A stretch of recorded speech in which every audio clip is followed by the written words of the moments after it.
আসেন আমরা আজকের একটা বিশেষ আলাপে আসি। সারা দেশে মনে হচ্ছে ধর্ষণের উৎসব চলতেছে। দেশবাসী ক্ষিপ্ত, বাংলাদেশের মানুষ নিজের উপরে জুলুম মেনে নেয়, কিন্তু নারীর উপরে সহিংসতার অপমান কোনোভাবে মেনে নেয় না। সে আগুন জ্বালায় দেয়। কিন্তু তারপরেও নানা আলাপ আসে নানা জায়গা থেকে। আলাপ আসে পোশাকের শালীনতার, বলা হয় শালীন পোশাক না পরার জন্যই ধর্ষণ হয়। এমনকি বাংলাদেশে এমন মালও আছে যারা এইভাবে পোস্টার নিয়ে দাঁড়ায় যে অশ্লীল পোশাক পরে পুরুষদের নাকি নারীরা সুড়সুড়ি দেয়, তাই সেইটা তাদের অপরাধ। এডিটর সাহেব, পিছে পোস্টারটা দেখান, এটা হাসিনার আমলে। হাসিনা আমাদের গণতান্ত্রিক অধিকার, ভোটের অধিকার না দিলেও এইসব ফাইজলামির অধিকার ঠিকই দিছিল। এই যে ভাল শুন, তুই যে চর্বি জমাছু, এটা দেখে কত রংধনুর সুড়সুড়ি লাগে তুই জানিস? তোর তো শাস্তি হওয়া উচিত সুড়সুড়ি দেওয়ার জন্য। তোর তো জেলে ধরা দরকার। জেলেত গেছো জিন্দগি? হ্যাঁ রে বালশুন, তোর তো দিনে ভাস্তা সার্ভিস দেওয়া লাগবে, দিনে 40 বার। এবার আসেন দেখি ধর্ষণের দায়টা আসলে কার। ধর্ষণের জন্য নারীর পোশাক দায়ী কিনা এই নিয়ে বিতর্ক বহুদিনের। ইসলামে ধর্ষণের জন্য দায়ী একমাত্র ধর্ষক। কিছু কিছু ইসলামপন্থী মতবাদ নারীকে শালীন পোশাক পরার উপদেশ দিয়ে ধর্ষণ প্রতিরোধের উপায় হিসাবে দেখায়। অন্যদিকে বাংলাদেশের মিলিটেন্ট সেকুলাররা বলে আমার শরীর আমার সিদ্ধান্ত, এই বইলা নারীর ব্যক্তিগত স্বাধীনতার উপরে জোর দেয়। তবে এই দুই চরম অবস্থানের মাঝামাঝি যুক্তিসঙ্গত ব্যাখ্যা কি হতে পারে, সেইটাই আজকে আমাদের আলোচনার বিষয়। নারী এবং পুরুষের যৌন সম্পর্ক পৃথিবীর একটা জরুরি এবং গুরুত্বপূর্ণ সম্পর্ক। এই সম্পর্কের মূল বিষয়টা কি? মূল বিষয়টা হচ্ছে কবুলিয়ত, কবুল করা একে অপরকে। সেই জন্যই বৈবাহিক সম্পর্কে দুইজনকে কবুল বলতে হয়।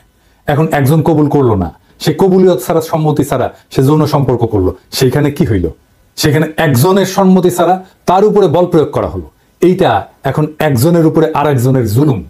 এই প্রক্রিয়ায় একজন জালেম আর একজন মজলুম, ঠিক তো? যদি আপনি জালেমকে চিনতে পারেন এই ঘটনায়, তাহলে কে দোষী এই আলাপ আসে কি? আসে না। ঠিক একইভাবে রাজনীতিতে আমরা শাসককে কবুল করি ভোট দিয়ে। সেই শাসক যদি আমার কবুলের তোয়াক্কা না করে, সেটাই জুলুম হয়ে যায়। হাসিনা তাই জালেম, হাসিনা তাই জুলুম করছে আমাদের উপরে। বোঝা গেছে ব্যাপারটা? আপনাকে বিষয়টা দেখতে হবে জালেম এবং মজলুম এই কনসেপ্ট দিয়ে, তাহলেই বুঝবেন কার দোষ। এই প্রশ্নটা এখানে আসে না যদি আপনি জালেমকে চিনতে পারেন। তো এই সামাজিক বিতর্কে ইসলামের নানা বিধানের প্রশ্ন আসছে, নানা বিজ্ঞ আলেম নানা মত দিতেছেন। আমার ফেসবুকে এসে অনেকে বলতেছে আপনি কেন এটা নিয়ে কথা বলেন না। আমি ইউজুয়ালি এই ধরনের বিষয় নিয়ে কথা বলি না। আপনারা জানেন আমি ধর্মীয় বিষয় নিয়ে কথা বলি না। আমার গুরুজন গৌতম দাস বলতেন যে কখনো কোনো ধর্মের কোনো বিষয় নিয়ে ব্যাখ্যা দিবেন না, কারণ আপনার ব্যাখ্যার পাল্টা একটা ব্যাখ্যা থাকবেই। এইভাবে নানা ফেরকা তৈরি হয়। কথা সত্য, আবার এটাও সত্য যে সমাজে যদি একটা বিতর্ক তৈরি হয়, সেইখানে সমাজের একজন বিবেকবান মানুষ হিসেবে সেখানে কিন্তু কিছু বলার থাকে, কিছু মতামত থাকে। তো আমি আমার হাসপাতালের টাইমে পবিত্র কোরআন আর হাদিস থেকে পড়লাম এই সমস্ত বিষয়গুলো নিয়ে। পড়ে যা যা পাইছি, আমার যা যা উপলব্ধি হয়েছে তা আপনাদের সামনে পেশ করতেছি। আমি বলতেছি না যে আমার ব্যাখ্যা গ্রহণ করতে হবে, তবে আমি যা বুঝছি এটা সবার সাথে শেয়ার করলে তো কোনো ক্ষতি নাই। অনেকে কইতে পারেন আপনি ইসলাম ধর্মের বিষয় নিয়ে কথা বলেন কেন? যে কোনো ধর্ম যে কেউ পড়তে পারে তো, তাই না? কোনো বাধা নাই তো। জাকির নায়কের পড়া নাই এমন কোন ধর্মগ্রন্থ আছে? নাই। তো আসেন আল্লাহর নামে শুরু করি। ইসলামে হক্কুল ইবাদ বলে একটা বিষয় আছে, সেটা কি আমরা একটু দেখি। হক্কুল ইবাদ হইল মানুষের পারস্পরিক অধিকার, একজনের না, পারস্পরিক অধিকার, যা ইসলামে অত্যন্ত গুরুত্বের সাথে বিবেচনা করে। আপনি পশ্চিমে মানবিক অধিকার দেখবেন, মানুষের অধিকার দেখবেন, কিন্তু পারস্পরিক অধিকার, এই হক্কুল ইবাদ, এইটা ইসলামে খুবই ইউনিক একটা ধারণা। ইসলামে এই হক্কুল ইবাদ লঙ্ঘন করা আল্লাহর কাছে ক্ষমার অযোগ্য অপরাধ, যতক্ষণ না ভুক্তভোগী নিজে ক্ষমা করে। ধর্ষণ এমনই একটা অপরাধ যা সরাসরি হক্কুল ইবাদ লঙ্ঘন করে এবং এর মাধ্যমে একাধিক মৌলিক মানবিক অধিকার ক্ষুণ্ণ হয়। কিভাবে? এক নাম্বার, ধর্ষণ মানুষের ইজ্জত এবং সম্মানের লঙ্ঘন করে। ইসলাম প্রত্যেকটা মানুষের সম্মান এবং মর্যাদাকে পবিত্র বলে ঘোষণা করছে। কোরআন শরীফে আছে, নিশ্চয়ই আমি আদম সন্তানের সম্মান বৃদ্ধি করেছি। ধর্ষণ একজন নারীর বা পুরুষের ইজ্জত, আত্মসম্মান ও মর্যাদাকে ধ্বংস করে, যা সরাসরি হক্কুল ইবাদের লঙ্ঘন। দুই নাম্বার, ধর্ষণ জুলুম। আমরা আগে দেখলাম এবং ইসলামে জুলুম হারাম। জুলুম মানে অন্যায়ভাবে কারো অধিকার হরণ করা। ইসলাম জুলুমকে হারাম ঘোষণা করেছে। হে আমার বান্দারা, আমি নিজের উপরে জুলুম হারাম করেছি এবং তোমাদের মধ্যেও তা হারাম করেছি, সুতরাং তোমরা একে অপরের প্রতি জুলুম করো না।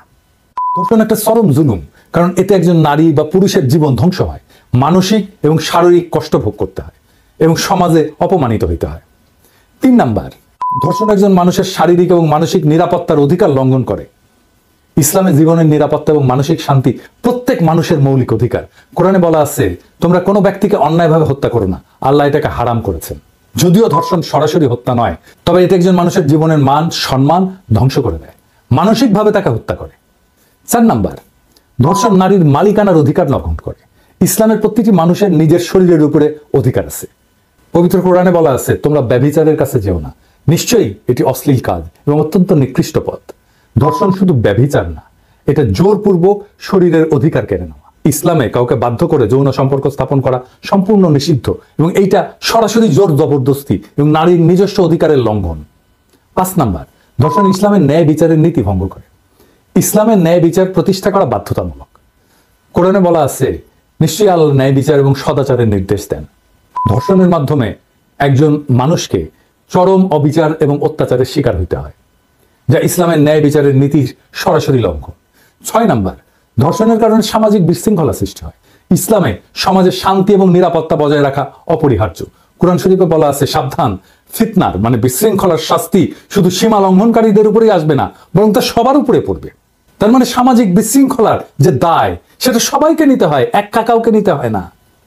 ধর্ষণ শুধু ব্যক্তিগত অপরাধ থাকে না, তখন এটা সমাজের মধ্যে বিশৃঙ্খলা তৈরি করে, নারীদের নিরাপত্তাহীনতা বাড়ায় এবং সামাজিক ভারসাম্য নষ্ট করে। 7 নাম্বার, ধর্ষিতার প্রতি অবিচার এবং অপমান করা হক্কুল ইবাদের লঙ্ঘনের চরম দৃষ্টান্ত একটা। নবী করিম পিস বি আপন হিম ধর্ষণের শিকার নারীর প্রতি সমর্থন জানায় বলছিলেন, ধর্ষণের শিকার নারী কোনোভাবেই অপরাধী নয়, বরং সে নির্দোষ এবং অপরাধীকে কঠিন শাস্তি দেওয়া হবে। ইসলামে ধর্ষিতা নারীকে কখনোই দোষারোপ করা হয় না, বরং তাকে বিচারে এবং মানসিক সহায়তা দেওয়াই প্রকৃত ইসলামী বিধান। তবে কিছু ইসলামপন্থী গোষ্ঠী মনে করে নারীর পোশাক ধর্ষণ প্রতিরোধে ভূমিকা রাখে। তাদের যুক্তি, পোশাক উস্কানি সৃষ্টি করতে পারে।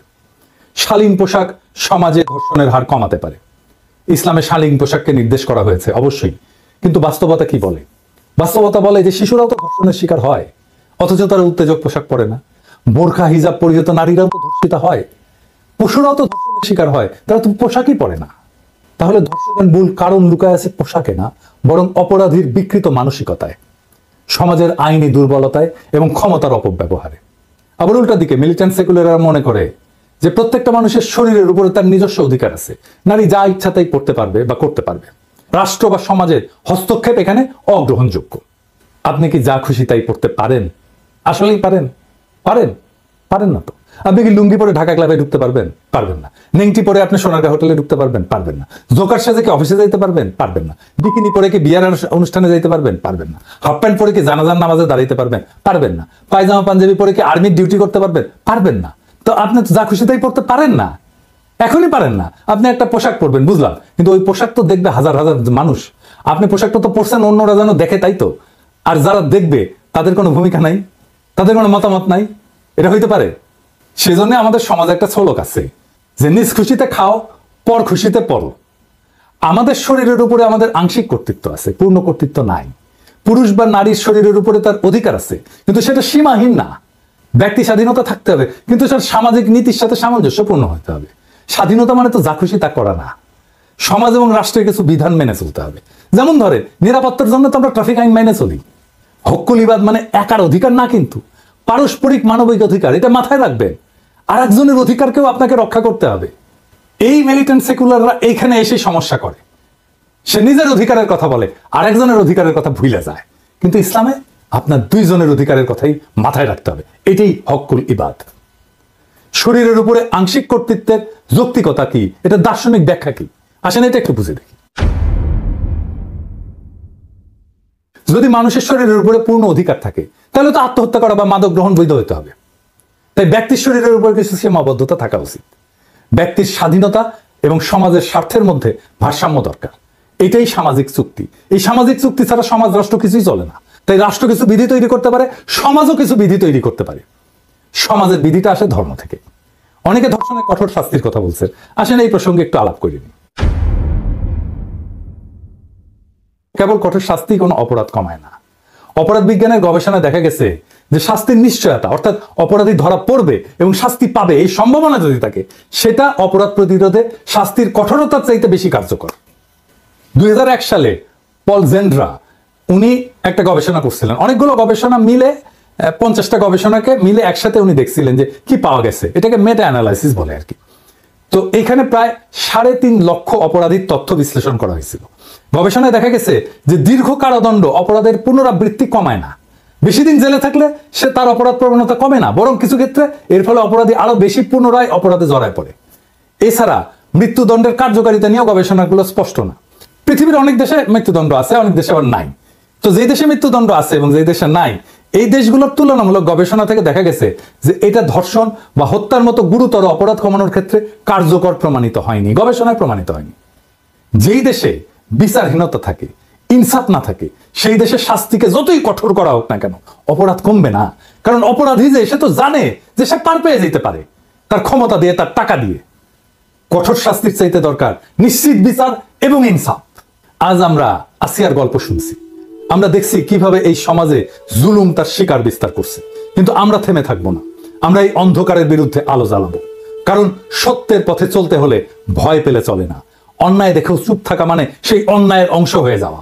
আমরা যদি আমাদের মা বোনদের নিরাপত্তার জন্য, আমাদের ভবিষ্যৎ প্রজন্মের জন্য এখনই রুখে না দাঁড়াই, তবে আর কবে দাঁড়াবো? সমাজে বিচারহীনতার সংস্কৃতি যতদিন থাকবে ততদিন অপরাধীরা বেপরোয়া থাকবে। কিন্তু আমরা যদি ন্যায় বিচারের দাবি করি, যদি অপরাধীর বিরুদ্ধে সোচ্চার হই, তাহলে তাদের বিচার হবেই, আজ না হোক কাল হবে। ইতিহাস সাক্ষী, যখন মানুষ অন্যায়ের বিরুদ্ধে জেগে ওঠে তখন শাসক কিংবা কোনো শক্তি তাদের দাবায় রাখতে পারে না। আসিয়া শহীদ হয়েছে, কিন্তু আমরা যারা বেঁচে আছি আমাদের দায়িত্ব এখন আরো বেশি। আমাদের কলমের, কণ্ঠের, প্রয়োজনে রাস্তায় নামার শক্তি দিয়ে এই জুলুমের বিরুদ্ধে রুখে দাঁড়াতে হবে। কারণ ন্যায় বিচার প্রতিষ্ঠার লড়াই শুধু আসিয়ার জন্য নয়, এটা আমাদের প্রত্যেকটা মায়ের, প্রত্যেকটা বোনের, প্রত্যেকটা কন্যার নিরাপত্তার জন্য। আমরা কি সেই সমাজ চাই যেখানে ধর্ষকের আশ্রয় মেলে কিন্তু নির্যাতিতার ন্যায় বিচার মেলে না? নাকি আমরা এমন একটা সমাজ গড়তে চাই যেখানে নারী পুরুষ নির্বিশেষে সবাই নিরাপদে বাঁচতে পারে? আজকের আলোচনা এখানে শেষ না, বরং এটা শুরু। আমরা বিচার চাই, আমরা ইনসাফ চাই। আর এই অন্যায়ের বিরুদ্ধে প্রতিটি ন্যায়ের কণ্ঠস্বর একদিন এমন শক্তিশালী হয়ে উঠবে যে কোনো ক্ষমতা আর তার দাবায় রাখতে পারবে না। ইনকিলাব জিন্দাবাদ। জান্নাতে কোনো ধর্ষক নেই, জান্নাতে আসিয়ার ঘুমে কেউ ব্যাঘাত ঘটাবে না। শুনেছি নির্যাতনের শিকার হয়ে মৃত্যুবরণ করলে সে শহীদের মর্যাদা পায়। সেই হিসাবে আমাদের বোন আসিয়া শহীদ। আর কুরআনে আল্লাহ তাআলা বলেছেন, শহীদকে তোমরা মৃত বলো না। আসিয়া মারা যায়নি, দুনিয়ার জাহান্নাম থেকে মুক্তি পেয়ে আল্লাহর জান্নাতে চলে গেছে। মহান আল্লাহ তাআলা তাকে ভালো রাখুক। আর যারা এই দুনিয়াটা ওর জন্য জাহান্নাম বানিয়ে দিয়েছিল, তাদের দুনিয়াকে আর আখিরাত দুটাই যেন জাহান্নাম হয়ে যায়। আমরা তো আল্লাহরই, আর নিশ্চিতভাবে আমরা তারই দিকে ফিরে যাব।